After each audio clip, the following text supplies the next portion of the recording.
সুপ্রিয় নবম শ্রেণীর শিক্ষার্থী বন্ধুরা, আশা করি সবাই ভালো আছেন, সুস্থ আছেন। আজ আপনাদের গণিতের নবম ও দশম শ্রেণীর প্রথম পাঠ, অর্থাৎ আমি আপনাদের বাস্তব সংখ্যা সম্পর্কে আলোচনা করাবো।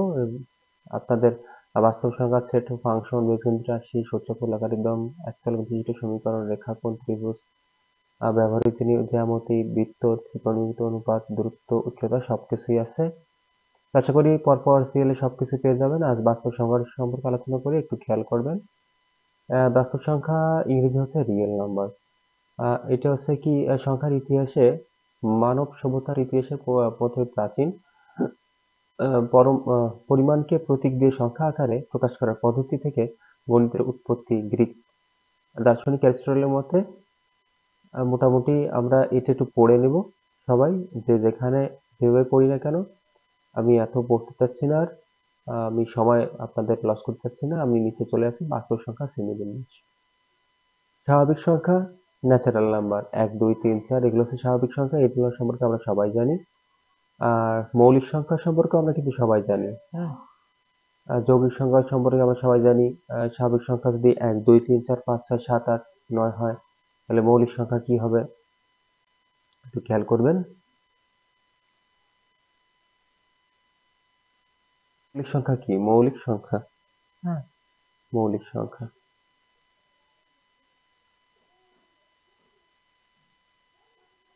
মৌলিক সংখ্যা কি হতে পারে?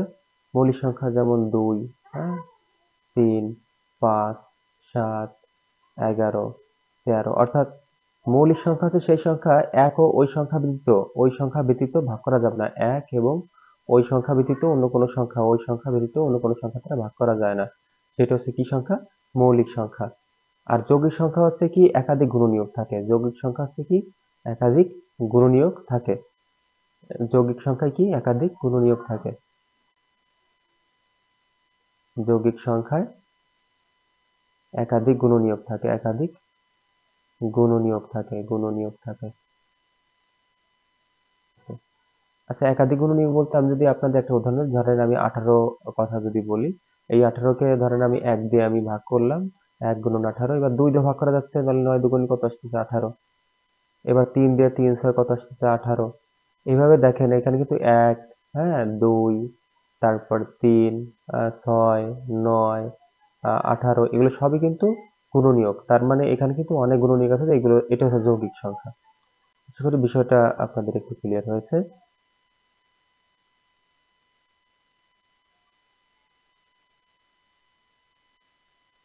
এবার খেয়াল করি, বলা হয়েছে পূর্ণ সংখ্যা। এটা কি? পূর্ণ সংখ্যা বা ইন্টিজার। শূন্য সহ সকল ধনাত্মক ও ঋণাত্মক অখণ্ড সংখ্যাকে পূর্ণ সংখ্যা বলা হয়। এটি কিন্তু আপনাদের ছোট প্রশ্নে আসার সম্ভাবনা বেশি, একটু খেয়াল করবেন।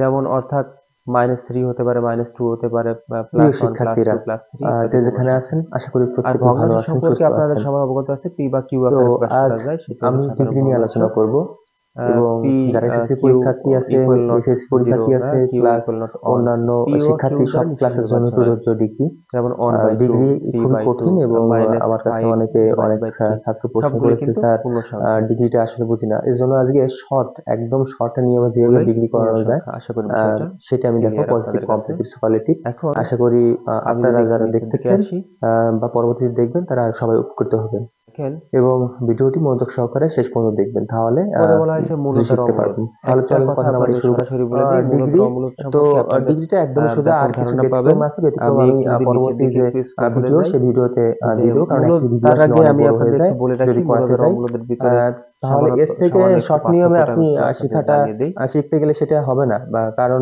এর থেকে শর্ট নিয়মটা খুব কমই, এবং আপনি বুঝতেও পারবেন না। এর থেকে আরো বড় নিয়ম আছে, অনেক বড় নিয়ম আছে। আশা করি আপনি অনেক উপকৃত হবেন, এবং আগামী এসএসসি পরীক্ষার জন্য মূলদ আর অমূলদ দেখেন, একটু বা খেয়াল এসএসসি করেন। মূলদ, যে কোনো পরীক্ষার জন্য একটা কথা আপনারা মাথায় যদি রাখবেন, ডিগ্রি মূলদ আসে, মানে তাহলে হচ্ছে ডিগ্রি থেকে আপনি মিলে যদি আসে বা এটা করতে মিলবে। পারবেন। তো যে এই কোনো ভিডিও কিছু থেকে আশা মিলতে করি হবে, সবাই উপকৃত হবেন। অমূলত হচ্ছে আর মিলবে না, যারা উপকৃত কখনোই মিলবে হবেন না। বা উপকৃত এই হয়েছেন ছোট্ট একটা বা বিষয় যারা আপনারা নতুন একটু আছেন মাথায় রাখবেন। তাদের সবাইকে আর অমূলক সংখ্যা কি কি হতে বলবো পারে, যে আমি আমার পাশে আপনাদেরকে থাকার যদি জন্য মৌলিক এবং সংখ্যা সম্পর্কে ধারণা দিয়েছি। এই যেমন আমার যদি চ্যানেল বলি যেটা আছে 3, এটা হচ্ছে হ্যাঁ, নতুন আসলে, তারপরে তো 5, চ্যানেলটি অবশ্যই হ্যাঁ, সাবস্ক্রাইব 7, করে পাশে থাকবেন যাতে তারপরে পরবর্তী ভিডিও ছাড়ার 11, সঙ্গে সঙ্গে নোটিফিকেশন 13, সর্বপ্রথম এগুলো আপনার সব মোবাইলে মৌলিক চলে সংখ্যা। আসে। এগুলোর সাথে যদি তো রুট সবাইকে থাকে অসংখ্য ধন্যবাদ। তাহলে সেইটা মাথায় রাখবেন, প্রিয় সেটা হচ্ছে কি, শিক্ষার্থীরা, সেটা হচ্ছে যে যেখানে আছেন অমূলক, সেটা আশা হচ্ছে করি কি প্রত্যেকে ভালো অমূলক। আছেন, আর সুস্থ বাকি আছেন। সব পৃথিবীতে যা তো যা আছে আজ সব হচ্ছে কি আমি ডিগ্রি মূলক নিয়ে সংখ্যা, আলোচনা সব করব হচ্ছে মূলক সংখ্যা। এবং আর শুধু যারা এইটা, এসএসসি পরীক্ষার্থী আছে, শুধু এইচএসসি এই পরীক্ষার্থী আছে, মৌলিক, প্লাস মৌলিকের সাথে রুট অন্যান্য থাকলে, মৌলিকের শিক্ষার্থী সাথে সব যদি ক্লাসের জন্য প্রযোজ্য রুট ওভার ডিগ্রি। থাকে, মৌলিকের সাথে ডিগ্রি খুবই কঠিন এবং আমার যদি কাছে রুট ওভার অনেকে থাকে, অনেক হ্যাঁ, রুট ছাত্র ওভার প্রশ্ন থাকে, করেছে, রুট ওভার স্যার চিহ্ন থাকে, ডিগ্রিটা আসলে এবং বুঝি না। তার এর জন্য সঙ্গে আজকে ধরেন 17 একদম থাকলো শর্ট নিয়মে যেভাবে ডিগ্রি কিংবা করানো যায় 19 রুট ওভার থাকলো, সেটা আমি তাহলে দেখাবো এইটা পজিটিভ হচ্ছে অমূলক। কম্পিটিভ আর বাকি স্কলারশিপ। সব কিন্তু মূলক। আশা করি এই ছোট্ট আপনারা একটা যারা বিষয় একটু মাথায় দেখতেছেন রাখবেন। বা পরবর্তীতে দেখবেন তারা সবাই উপকৃত হবেন এবং ভিডিওটি মনোযোগ সহকারে শেষ পর্যন্ত দেখবেন, তাহলে কিছু শিখতে পারবেন। তাহলে মূলদের চলেন অনেক কথা না ভাগ বলে আছে, শুরু আমরা নিচের দিকে ডিগ্রি। আসবো, সসীম, তো অসীম, ডিগ্রিটা হ্যাঁ, একদমই সবগুলো সোজা, আর কিছু দেখাবো। ব্যতিক্রম একটু আছে, নিচের ব্যতিক্রম দিকে আমি যদি স্ক্রল করি, পরবর্তী এই যে দেখেন, এই যে হচ্ছে ভিডিও সেই আপনাদের ভিডিওতে বাস্তব সংখ্যা। দিয়ে দেবো, কারণ একটি ভিডিও আসলে এই অনেক বড় বাস্তব হয়ে সংখ্যা যায় থেকে যদি করাতে যাই।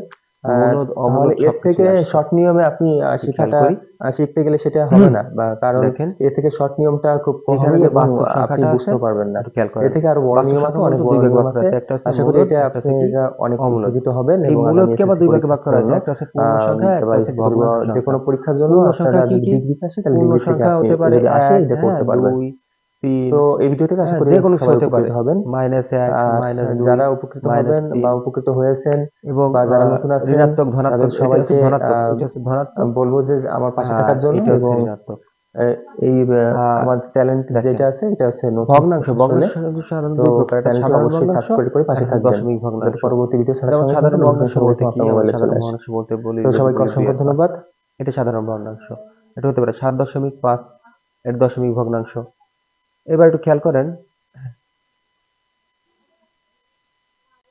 এইবার এই যে আপনাদের কাছে এই যে যেটা আছে, অর্থাৎ এই যে ধনাত্মক, এই ধনাত্মকে কিন্তু দুই ভাগে ভাগ করা আছে, সেটা হচ্ছে মৌলিক, একটা হচ্ছে যৌগিক। একটু আগে আপনাদের বোঝাচ্ছিলাম মৌলিক আর যৌগিক সম্পর্কে। অর্থাৎ মৌলিক মানে কি, যে সংখ্যাকে এক ব্যতীত, এক এবং ওই সংখ্যা ব্যতীত, এক এবং ওই সংখ্যা ব্যতীত ভাগ করা যায় না, ওই সংখ্যা ব্যতীত, হুম, ওই সংখ্যা ব্যতীত ভাগ করা যায় না, ভাগ করা যায় না, ভাগ করা যায় না, যায় না। কিন্তু যৌগিক সংখ্যার একাধিক গুণনীয়ক থাকে, অর্থাৎ মৌলিক সংখ্যা বাদে যা আছে সবই কিন্তু যৌগিক সংখ্যা। এবং একটু খেয়াল করেন, এইখানে সাধারণ যে আমরা এখানে ভগ্নাংশকে দুই ভাগে ভাগ করা হয়েছিল, সাধারণ এবং দশমিক। সাধারণকে কিন্তু তিন ভাগে ভাগ করা হয়েছে, একটা প্রকৃত, একটা অপ্রকৃত, আর একটা হচ্ছে মিশ্র। একটা প্রকৃত, অপ্রকৃত, একটা হচ্ছে মিশ্র। এই প্রকৃত অপ্রকৃত মিশ্র সম্পর্কে আপনাদের ব্যাপক ধারণা আছে, আপনারা বিভিন্ন ক্লাসে করে এসছেন। তো একটু খেয়াল করেন, এই ভগ্নাংশ হচ্ছে দশমিক। দশমিকে আবার কয় ভাগে ভাগ করা হয়েছে একটু খেয়াল করেন, এটা হচ্ছে সসীম, সসীম দশমিক, এটা হচ্ছে অসীম দশমিক।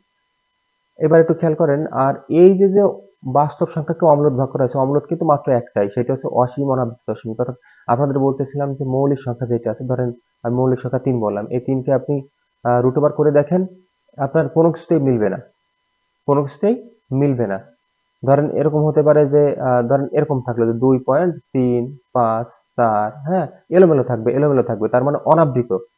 এগুলো হচ্ছে অনাবৃত, মানে আবৃত থাকবে না, অনাবৃত দশমিক থাকবে, এখানে দশমিক এটা থাকবে, অনাবৃত থাকবে, সেটা হচ্ছে কি অমূলদ। আর বাকি সব হচ্ছে কি মূলদ। তাহলে আমরা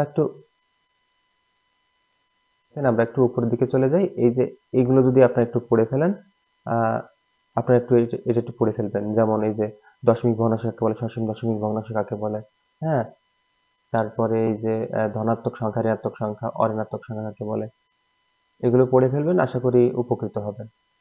তো আজ এ পর্যন্ত, এবং পরবর্তী পার্ট 2 তে, এটা ছিল পার্ট 1, পার্ট 2 তে আমরা উদাহরণ সম্পর্কে আলোচনা করব। তো সেই পর্যন্ত সবাই ভালো থাকবেন, সুস্থ থাকবেন, এবং যারা নতুন আছেন তারা চ্যানেলটি অবশ্যই সাবস্ক্রাইব করে পাশে থেকে বেল আইকনটি প্রেস করে দিবেন, যাতে পরবর্তী ভিডিও নোটিফিকেশন সর্বপ্রথম আপনার মোবাইলে চলে আসে। সবাইকে অসংখ্য ধন্যবাদ।